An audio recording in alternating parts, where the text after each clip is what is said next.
When you are a leader, you should always know more than your employees. You should also take care of your own personal development. You should always make sure that you go to seminars yourself, that you get additional training, that you read books, and that you get advice from more successful people. When it comes to books and business success, there are some books that I would recommend, and you can also look them up in the workbook. But for your salespeople, I would recommend the following books. Number one, How to Win Friends and Influence People by Dale Carnegie. This book has changed my life, and luckily I read it when I was 20 years old. And this was so crucial in my life because it improved my communication skills, interactions with others, and it really helped me to achieve great sales results. The second book I would encourage to read is Think and Grow Rich by Napoleon Hill. And that book will open up someone's imagination and motivation to do better financially and in business. And if you're in sales, Frank Batka wrote a book called How I Raised Myself from Failure to Success in Selling, and it's one of the best sales books that I can think about.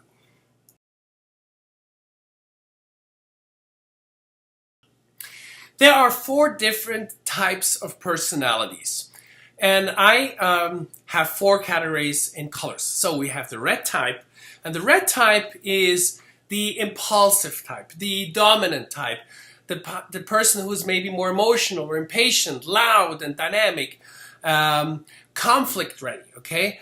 Typically, this is a salesperson. Typically, that's the loudest person in the room. And those people are also very ego-oriented. They like sports cars. They like fighting. They want trophies and so forth. Okay, so that's kind of like the more dominant type. And then you have the blue type. And the blue type is maybe the detail-oriented type, the analyst, the numbers guy. He's more systematic. He's more, he thinks more before he speaks. He's maybe more a, numbers planning guy, okay? And then we have the green type. The green type is someone who's really friendly and smiles a lot and who is open and happy and accommodating and so forth. It's like the social worker type or the kindergarten teacher, okay? Or someone who's just very happy, friendly all the time. And then we have the yellow type, which is someone who's more, let's say, who's very communicative, innovative, but also someone who is maybe more creative, okay, who wears different kind of glasses or drives a very special car. And so you have those 4 types. You have the red, the blue, the green, and the yellow type, and you need to find out who your employees are. What kind of personality type do they fit? And based on that, you need to lead your employees in a different way, because you can, let's say, motivate the red type who's, let's say, motivated by money and cars and things like that. You can motivate him with money and with, incentives and so forth. But the blue type who's, let's say, more numbers-oriented guy, is maybe motivated by different things, okay? And so the same with the green type. So study the personalities of your employees and then lead your people differently according to their personality type.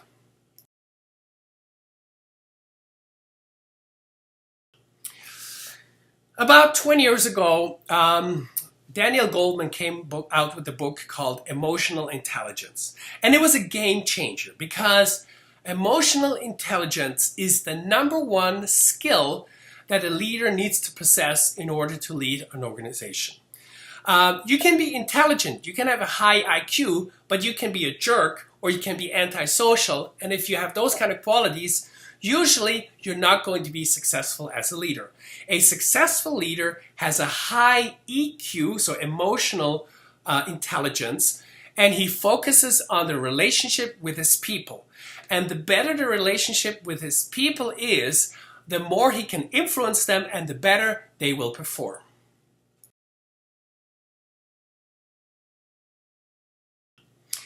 When it comes to running an organization, you need to hire people and you need to fire people. So those 2 things you need to do exceptionally well. Now, how do you fire a person? Well, let's say the general rule is to hire slow, and also not just to have one conversation, maybe have 2 or 3 different people interview the same person, maybe see him in different environments, maybe in the office, maybe in a public place, maybe at home, so you get the whole picture. But the other rule is to hire slow and fire fast, okay? Sometimes we hold on to employees for way too long, and we should have gotten rid of them because they negatively influence the whole team. Now, how do you fire someone? Well, usually someone is not performing the way they should perform. And you can already tell because the results have gone down. Now, when you sit down with someone else, you tell him, listen, I really like you as a person, but I think you would be happier somewhere else. And that's usually the truth, because if he was, if he's doing poorly, he's probably not happy about it himself. He probably would be happier somewhere else. So always say, I believe you will be happier somewhere else, and that's why we're going to terminate the employment right now.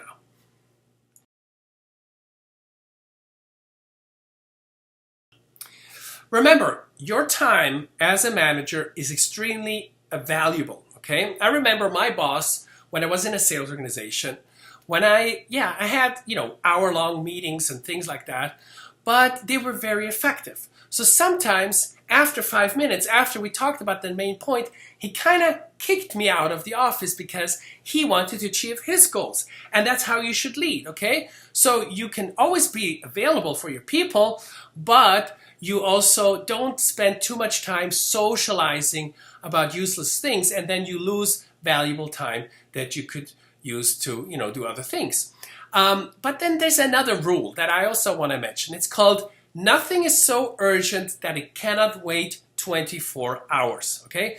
Sometimes there's an issue and your people get emotional and they come to you and say, oh, we want to do this. But sometimes you just need to follow through on what you have planned, and then you address it at the appropriate time.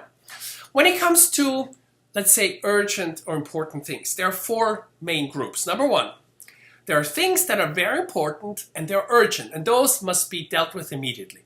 There are things that are important, but they're not urgent. They can be done later. And there are things that are not important, but urgent, okay? And be careful about those ones. And there are things that are not important and not urgent, and they shouldn't be done at all.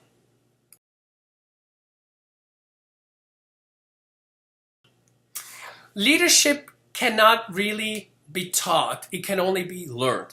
It's a process that you have to go through. You have to make certain mistakes with people, and you have to fail as a leader. I certainly have. I've had great companies where I did a great job, but I also had companies where I did a horrible job and everything fell apart because of me. Okay, in general, just to give you a little bit of experience about my own team leadership, when I was young, I was the number 1 team leader. I was competing against other teams in Europe, and out of 1,000 teams, I was number 1. And the reason for it is because I had a clear plan, and I believe I had a lot of emotional intelligence on how I led the team. So remember, what are the success factors that need to be fulfilled to get to the top of your field? And they have to do with personal development and obviously business development. So work on yourself, set goals, have clarity, and then work hard.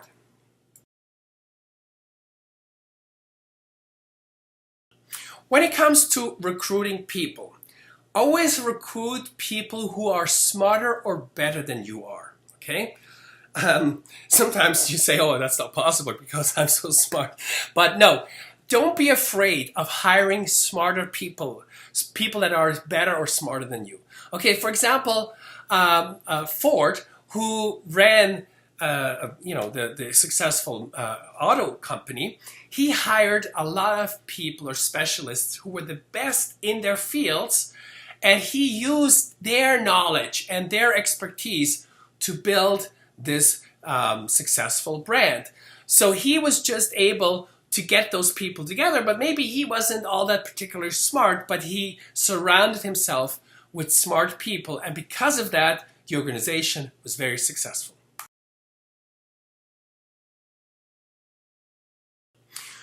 When you are in a sales organization, usually what happens is that the best salesperson becomes the sales manager, okay? But the mistake that some new sales managers make is they stop producing themselves, they stop with their sales completely, and they focus on only on managing the team. But the correct way you should do it is when you get promoted and you become the new sales manager, you still need to do your own sales. And then let's say you do 80% of your time is being spent on making your own sales, 20% is done by your new leadership team, and then it's maybe 50-50, and then eventually it's 0 for yourself and 100% of the time is spent for your team. But remember, you can start switching once your team grows. Okay, so I had 25 people directly in my sales team before I started or stopped doing personal sales. So you cannot let's say stop and then everything goes down, your example goes down, and people will stop respecting you. You need to always lead by example and always make sure that you make enough money yourself before you can stop making personal sales.